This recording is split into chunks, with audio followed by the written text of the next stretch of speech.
లేదా బీజేపీ వచ్చి కలవట్లేదా? దాదాపు ఈ ఒక 10 6 16 త్యాగం చేసింది తెలుగుదేశం పార్టీ.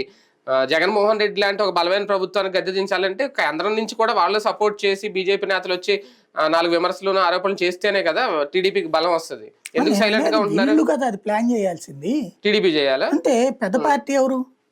భారీ బహిరంగ సభలు బీజేపీ ఏమి ఇంప్లిమెంట్ చేయలేదు. ఎందుకు వాళ్ళకు ఉన్నాయే 10 సీట్లు. 10 సీట్లు ఉన్నటువంటి ఒక అసెంబ్లీ సీట్ ఒక నియోజకవర్గానికి కూడా లేదు అది దానికి.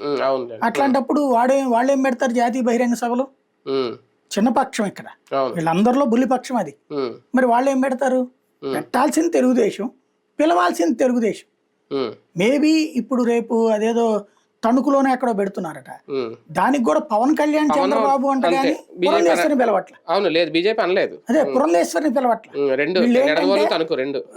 రాష్ట్ర నాయకత్వాలను ఎదవల్లాగా చూడటం అనేది ఒక అలవాటు ఫస్ట్ నుంచి కూడా. అది పురంధేశ్వరినైనా అంతే చూస్తున్నారు వీళ్ళు.